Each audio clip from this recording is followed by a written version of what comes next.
The Earnestly Speaking podcast is a show that is founded on free-flowing conversation and may at times venture into mature subjects. Listener discretion is advised.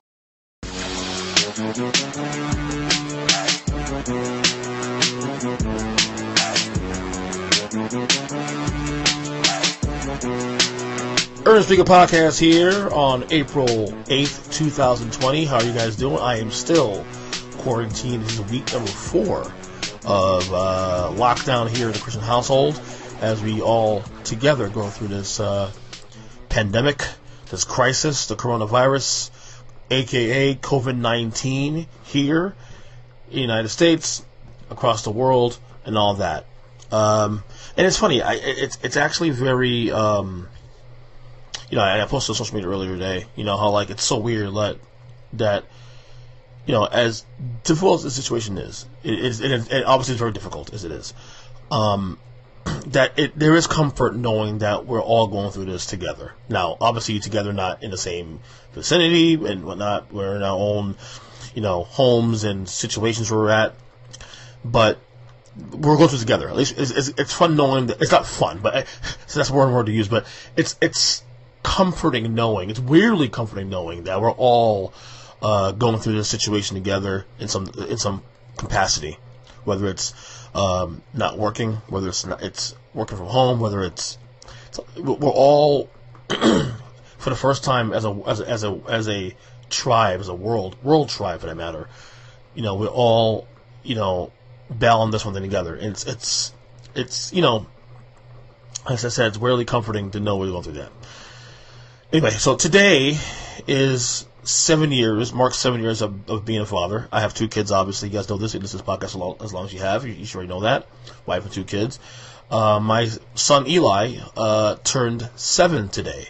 Obviously, this is a week normally that we go through, with my family, all the big benchmarks of my family, between my anniversary with my wife, which is April 3rd. You have my youngest son Logan, who just turned 3 on April 4th. And now, obviously, today's April 8th. And Eli is now turned 7 years old, and it was a nice day today. It was actually a very pleasant day. Obviously, the circumstances also didn't make it as much as we wanted to, but it is what it is. He got some nice gifts for his birthday, mainly on his gifts were mainly on the WWE side. In other words, he got a lot of wrestling related gifts. He got a toy, which I think it's a toy where you can kind of like you join up 2 wrestlers together and they start fighting together in this little thing. I don't know what it's called. It was John Cena and AJ Styles, and they can do it's like a 2-player thing. You can battle with it. But the best gift of all was the belt. My wife and I, we got him a blue SmackDown Tag Team Championship belt. Which is cool, because I actually may want to get that from my other son, too, and have them both be tag team champions. But I think I'm going to start collecting those belts stuff for the kids to also do. And it's kind of cool that my son, 7 years old, and maybe still a little too young, but also I will say, if you look at WWE crowds these days, you can see that there are a lot of kids his age or younger watching the product. We try to balance it out. Sometimes he can get a little too obsessed with it, and we got to kind of peel him back a little bit from the wrestling. But it is cool overall that he does embrace some of the passions that I'm into. Obviously, I'm a big wrestling head. I was mainly old school for a long time. As you guys know, I came back after 17 years of not watching the current product. Last year I started doing that again and got really heavily back into it. He's watching now, of course. I have a podcast on wrestling as well to my friends, Mike and Joe. So, obviously I've gotten back into that, and it's really cool to see. I kind of sort of see myself in him a little bit. When I got into it during the late 80s, when Hulk Hogan was the biggest guy in the company, and Macho Man Randy Savage, and Ultimate Warrior, and see his passion of the sport, it's cool to see him go through that. It's to see go through that same phase that I went through. Whether or not he continues to go through it as he gets older, I don't know. I was in and out for a long time. In certain eras, as I got older, got into sports, got into girls, got into other things.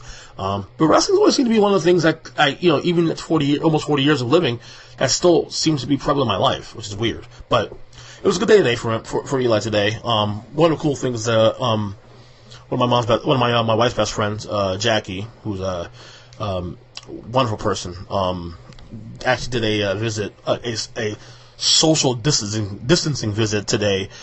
She ordered a cake for the kids to commemorate both Eli and Logan's birthdays today. It was really cool. We spent about 20 minutes outside, 6 feet apart, of course, and all that. It was really, really cool. It was really nice for her to do that, really, especially, to bring some sort of normalcy to the household, obviously. And, I really appreciate that, especially. The kids appreciate that too, especially. The cake was really good, actually. And then we also, after that, we went to, we did we've actually been doing for the last couple weeks with my family, my dad's side especially. We've been doing Zoom virtual parties, virtual gatherings with my sister, brothers, and my other cousins and their spouses and their kids, which is really, really cool. Did that again today with Eli for his birthday as well. It was really, really cool.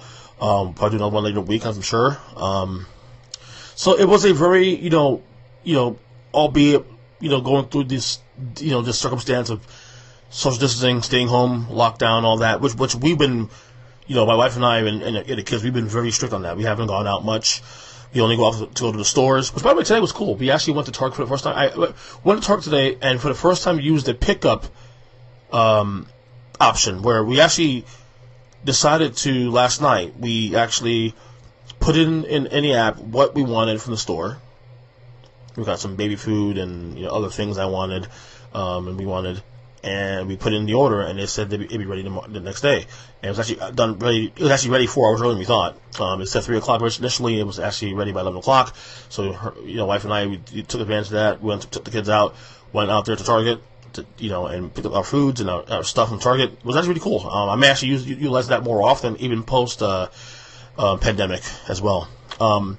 Also, if you guys follow me on social media, back to my son and his birthday. My Eli today actually did something really, really cool. It's kind of on the fly that I recorded on video. He recorded his first ever wrestling promo, which is really, really cool. And he did it with the belt. You can see the video on my social media pages. I have on Twitter, Facebook, and Instagram, of course, which I love.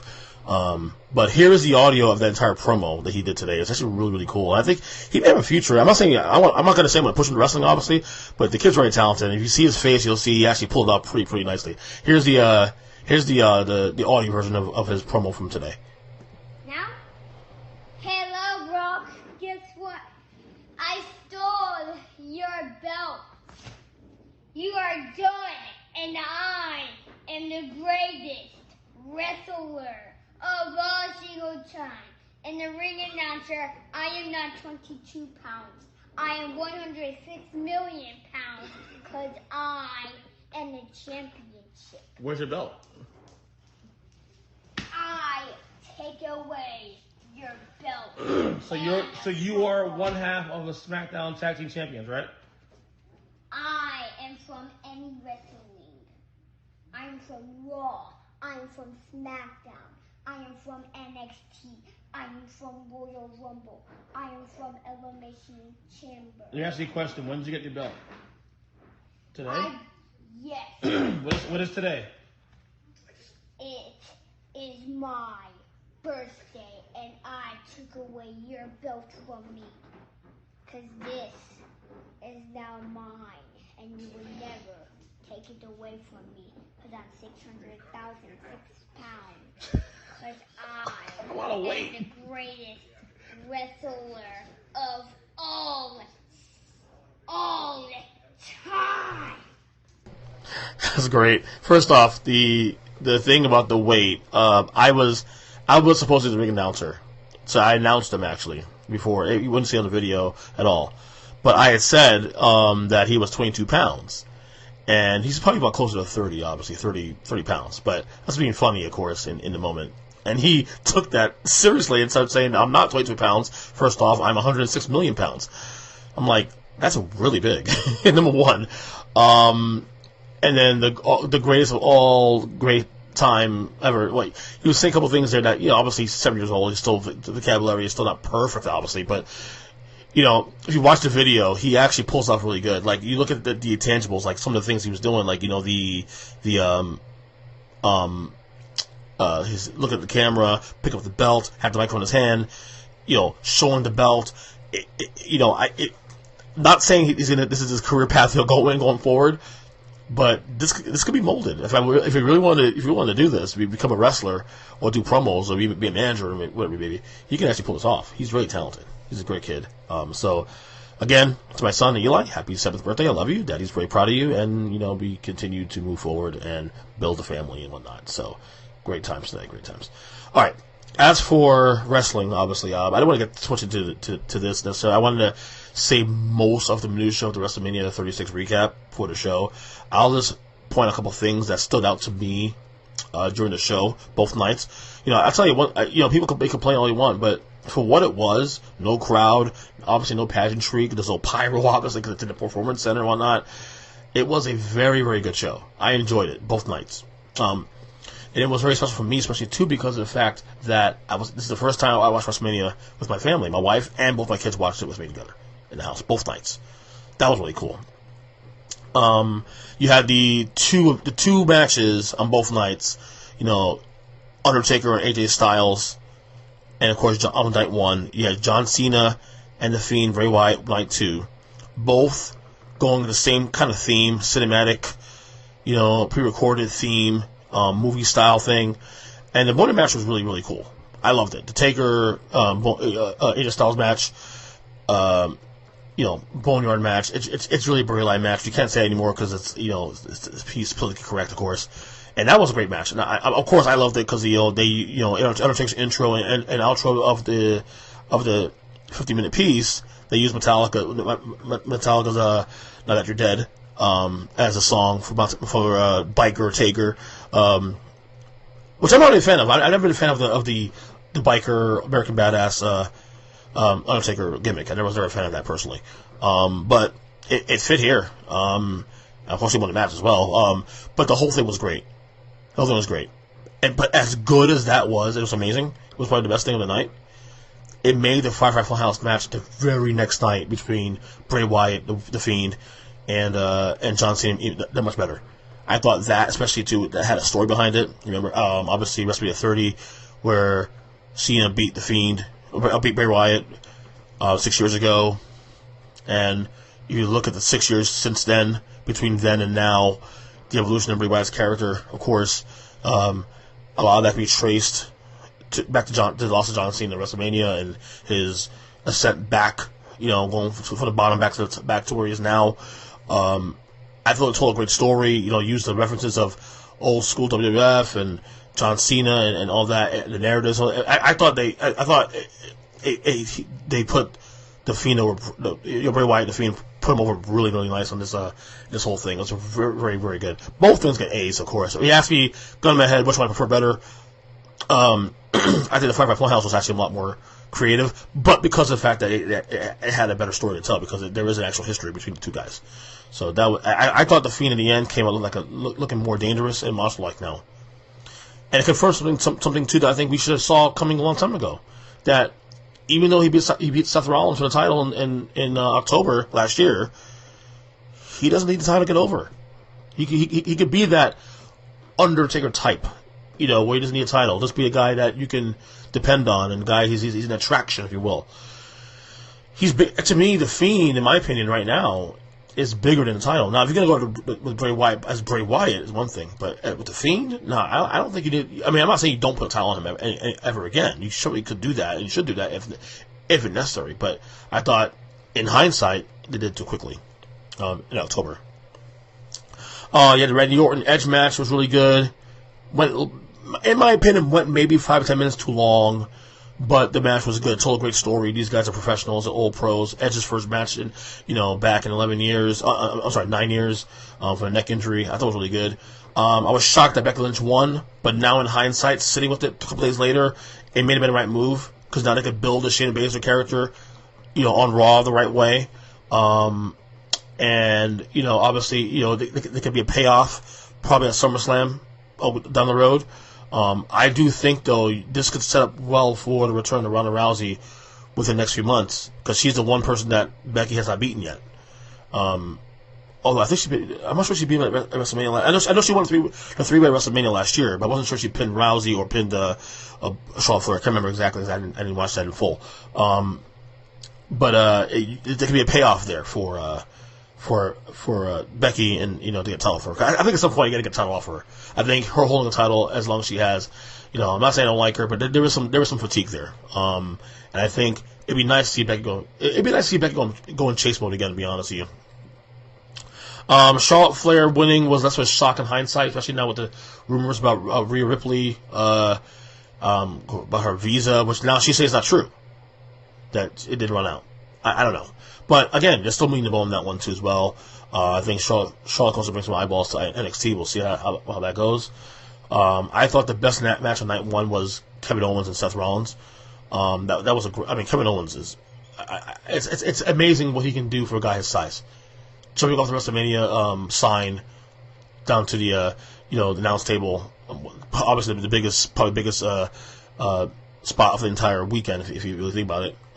That was Seth Rollins has historically done very well at Wrestlemania. If I'm not mistaken, he actually was unbeaten in Wrestlemania going into this weekend.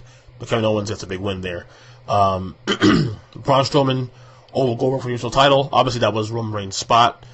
That Roman Reigns obviously gave up because of the virus and because of the risks, because of him, obviously his immune system still could be compromised because he just had leukemia 2 years ago and recovered recently. So he went to take a chance on that one. But Strowman getting the belt over Goldberg, smart, because Goldberg's a part-timer, of course. You don't need a 50-year-old holding your belt hostage for the next 5 months. Sorry. So I'm okay with that. I am surprised, but I'm grateful that they didn't do the swerve on a Brock Lesnar-Drew McIntyre match. I thought because of a no crowd there, that maybe that would have hurt Drew McIntyre, and his push as champion.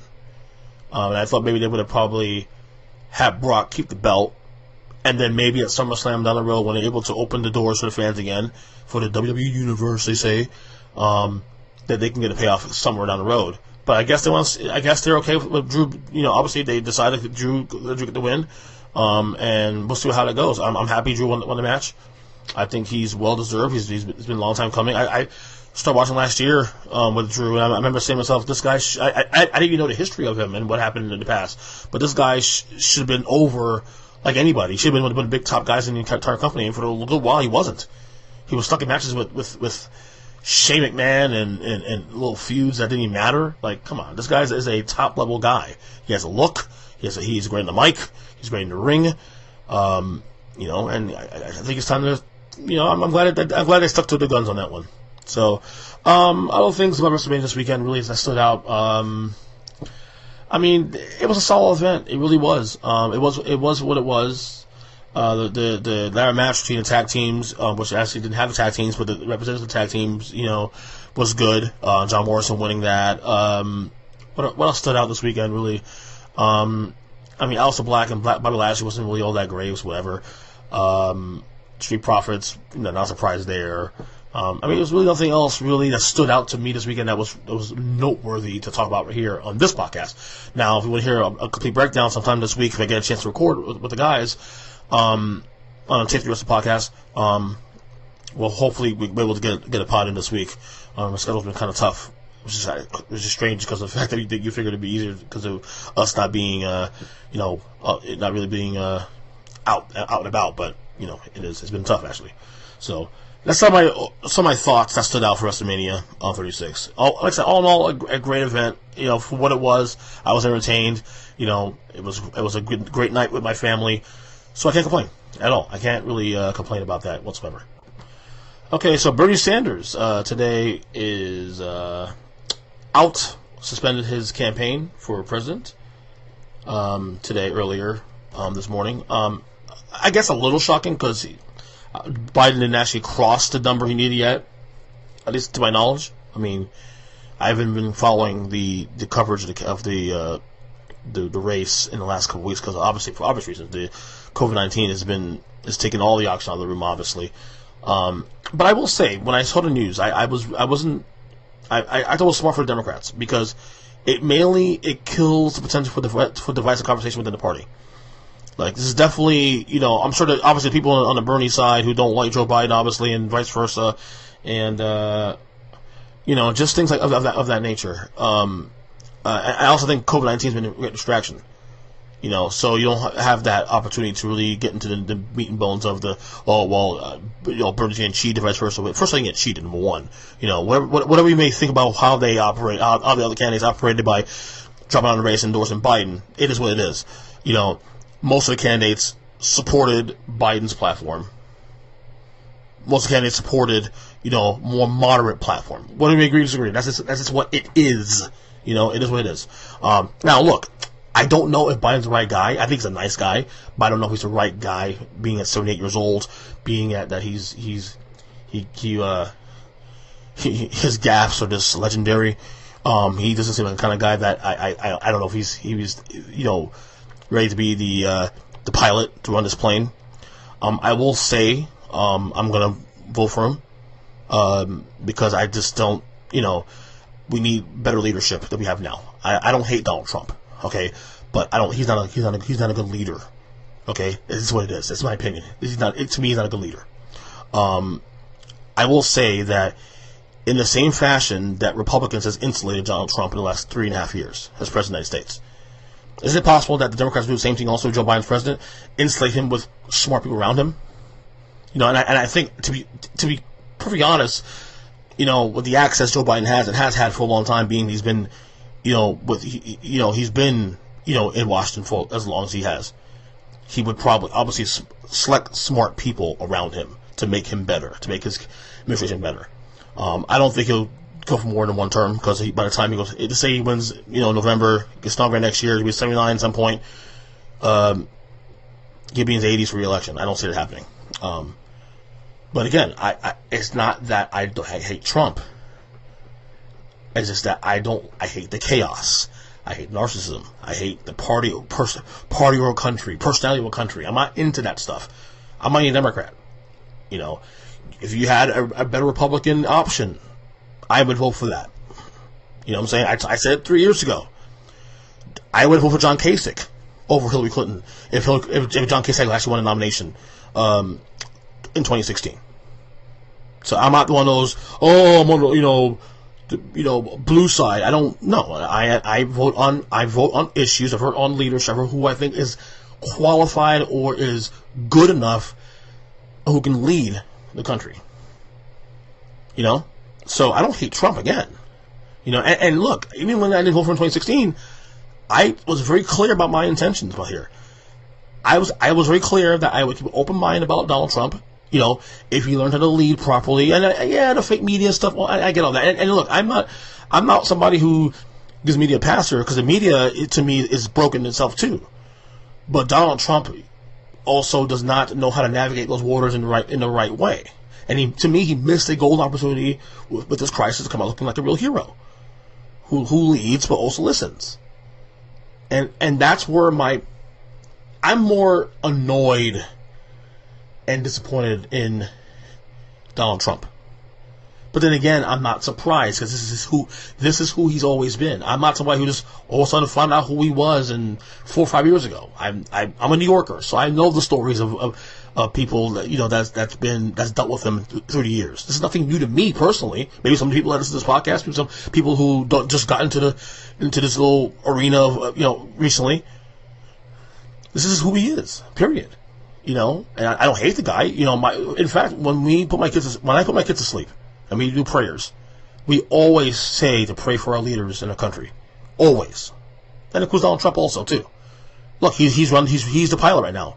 You want him to do well. I was trying to find ways to say, maybe I can vote for this guy in another 4 years. Can't do it, man. I can't do it. He's just not a leader. He's just not a leader. And I'm not saying Joe Biden's the right option either, but this is what we have. This is just what we have right now. Joe Biden, maybe if Joe Biden was like 8 years younger, I feel a lot better about Joe Biden's chance of winning this election. By the way, I think Joe Biden, by the way, if you ask my opinion, I think Donald Trump will win the election. Okay? Although I will say Biden will give him a good shot. But again, it's a mess. This is what it is. It's a mess. So, anyway, final thing I want to talk about here. So, obviously, sports is other than wrestling, of course. I mean, you won't call it sport. Even as a fan of wrestling, I don't call it a sport. But obviously there's no sports going on. No basketball, no baseball. Obviously would have started already. Hockey, college basketball, Final Four would have been last weekend. I gotta tell you though, and I've already kind of teased this through the last couple months, even before this whole pandemic happened. But I don't really miss watching sports right now. And I'm not saying I don't love sports, obviously, but I just don't miss it.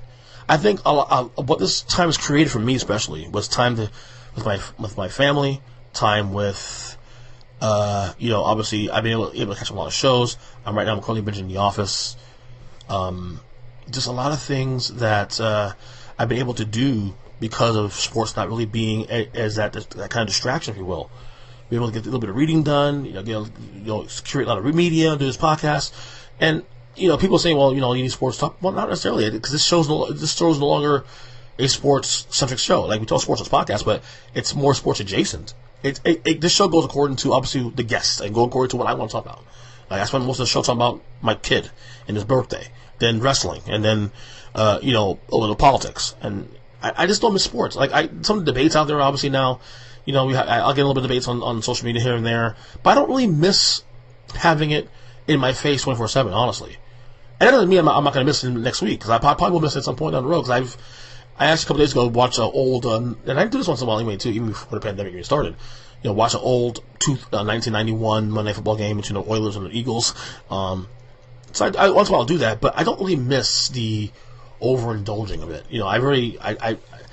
To be honest, this kind of started already before the pandemic, actually. I think I said on a later episode, previous episode, that last year football season was the first season I didn't feel invested as much. Obviously, your Giants sucking straight ass was one didn't help, but I wasn't really invested in general. I watched the games, I watched all the games I need to watch, but didn't feel invested. And then Kobe Bryant died in late January, and that killed the momentum there too. And remember, I had coming back. I actually missed 3 weeks of basketball as a result. I actually missed 3 weeks of Heat games. And the Heat team is good this year. It's really good this year. So it took a lot of took that out of me. And then obviously we're going through now. In April we're going through the pandemic and all that. But it's one of those things where I'm getting older. I'm turning 40 in 3 weeks. I'm starting to find things that is sharing real estate with sports. And that's okay. It's quite okay. It has been going that direction for a couple of years, actually, but it's even more so now, more prevalent. But I don't really miss it right now. I haven't really missed it. Obviously, what I wanted the basketball season to end, obviously, and see what would happen with this season, of course, because this was actually one of the most compelling years we had in quite a while. There was no clear-cut winner. Obviously, the Warriors, the dominant Warriors are not dominant this year. They obviously felt the face of this planet because of all the injuries and not having Kevin Durant and all that. The Lakers were really good, but could they beat the Clippers in the playoffs when they counted? Who knows? A lot of what ifs, a lot of question marks not answered. But in closing, like, I just don't find myself like everybody saying, "Well, I miss basketball and baseball." I mean, maybe a little bit, but I'm not like craving it. I'm using this time to catch up on things I'm behind on, TV shows. I'm like, again, watching The Office, watching this show, watching reading more, taking in some more other different media, taking in some political media, taking in some other things. I don't know, man. I must not really missing as much as people thought. As I thought I would anyway. So anyway, that'll do it for this podcast on, again, April 8th, 2020. Again, happy birthday to my son Eli, and I love you. Of course, I had birthday to my son Logan as well too from a couple days ago. My wife's anniversary from last week. Till the next episode, we'll see when that will drop. Probably in a couple days. We'll see what happens. But until then, love you guys. Take care. Stay safe. Stay up, and God bless. Take care. Later.